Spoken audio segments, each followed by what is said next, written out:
everyone, and welcome back to Soul Stained Ink. My name is Beth, and today I am bringing you the Writing is Life tag.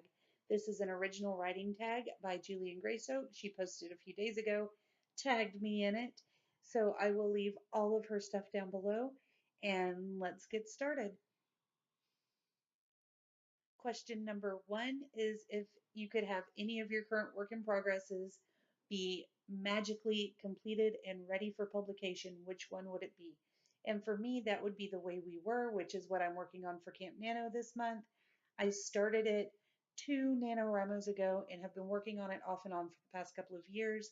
And as much as I love the characters and love delving into the story and trying to make the first draft as cohesive as possible so that I can have this beautiful, amazing something when I get finished with it, I'm definitely kind of ready to finish it out and move on to something else.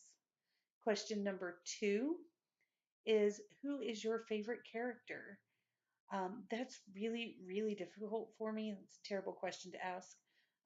My favorite character that I've ever written, I'm I think I'm gonna go with Alfonso. He is the only known fairy dragon in existence in my Stone Dragon Saga books, and his story, how he kind of comes to our world and all of that, is the first book that I completed for a NaNoWriMo challenge, and that's Dragon on My Neck, which, by the way, is available on Amazon, paperback and Kindle versions.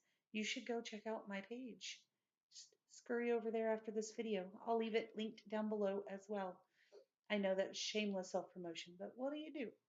All right, question number three is what is the most terrible thing that you have ever done to one of your characters?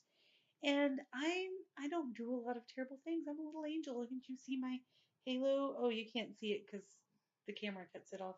I have a halo up there. Really, I do. Those aren't horns poking out of my hair. No, I typically don't write in the details of a bunch of things. I think that the most kind of emotionally wrenching thing I've done to a character would be that Sylvester has to watch his fiance, the woman he's getting ready to marry, decide that she has to go and save a world that has no magic, and in order to go from her world to that world and save it, she has to be born of that world. So she has to be reborn without any of her memories of the previous world, including without knowing Sylvester or that she loves him and they were going to get married and all of that jazz. Um, but I also have several people who get kidnapped, and Alfonso's family gets turned to stone. So there's some competition going on there. All right, the next question is question number five. Question number four. Question number four is what character or work are you most disappointed in and would like to go back and rewrite? I have a novella, a short kind of adult novel called My House, which is a decent bones of a story, but I wrote it when I was like a freshman in college, senior in high school, somewhere in there. And I've gone back and revisited it a couple of times and never gotten very far with it. But I think now that I've been writing consistently for a lot longer and I'm really looking at I've been honing my writing style. I'm really looking at being able to expand on some things I wasn't really able to write about or forms I wasn't able to write in before. That My House and also my children's book, Forgotten Lake, if I can ever find it again, I think both of those would really benefit from going over them. And My House could definitely be better, a lot better than it is. All right, question number five is to pick a theme song for the main character of your current work in progress. I have seven main characters, seven in my current work in progress. The Way We Were has seven main characters that are a pack. In fact, they are a pack that is um, five werewolves, a shadow sorcerer, and a witch, and they form this familial pack. They've been best friends forever, even before they figured out what they were. And I think that their theme song would probably be Bad Moon Horizon, or You Put the Lime in the Coconut, You Mix It All Up, that song. Maybe both of those will just like a conglomeration of Bad Moon Rising and Lime in the Coconut. Yeah. Number six is, what is a trope that you are embarrassed to say you use or have used? Um, I'm not embarrassed that I use or have used most of the tropes. I think it's kind of natural. There is a natural way these things go, and sometimes a certain character or a certain event happens that way, and it's a trope because it does happen that way. So it's in so many things. Um, but that being said, uh, the witch trope, just the way witches are portrayed, I've done that on multiple occasions.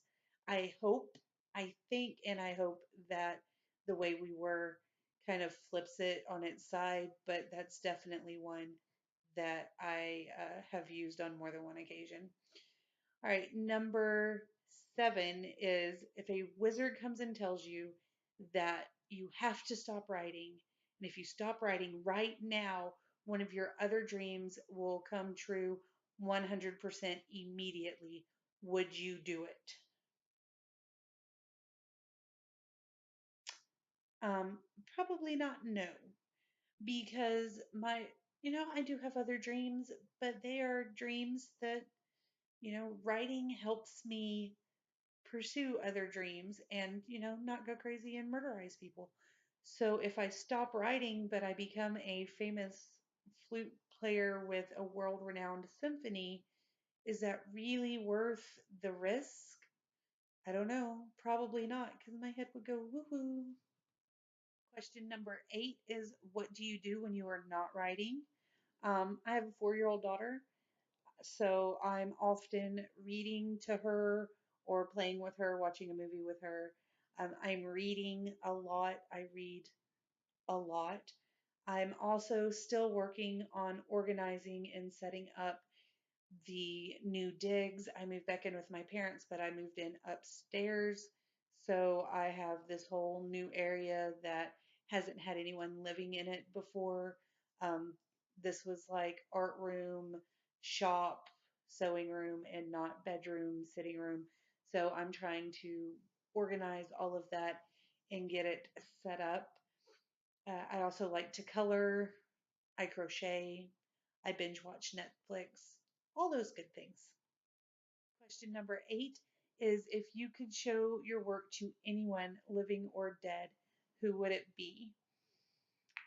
There are all sorts of authors that I would love to show my work to. There are just all sorts of people, but I think that I would be most excited about being able to show my Johnny Mama my work.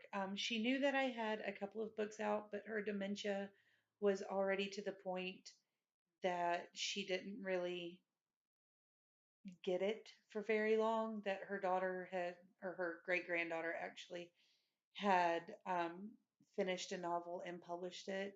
But she was always so proud of me for everything I did.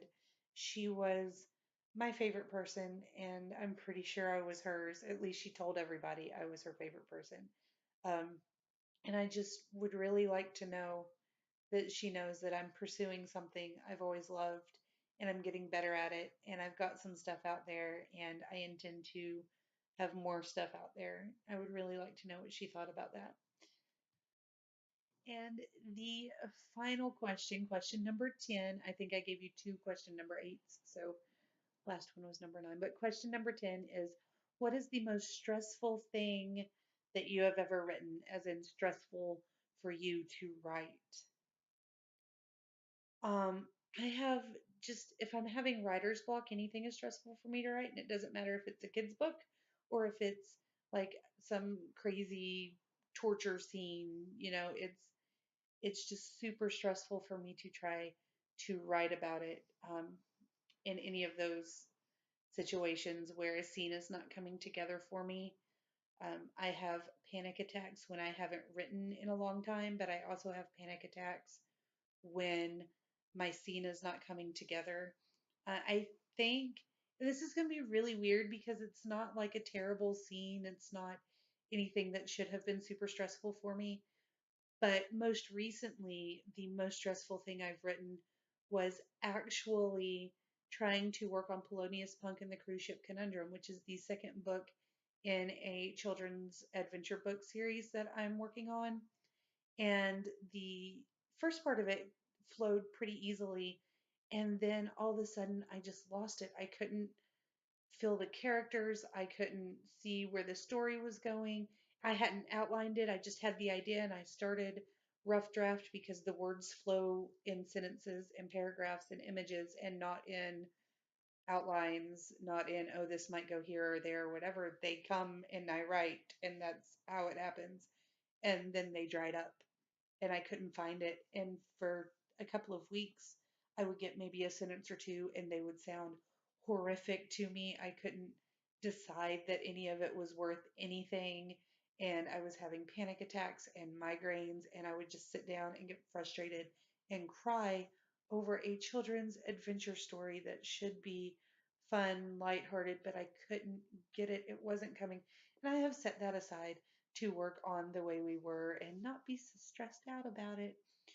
But yeah, that's the most recently stressful thing I've tried to write.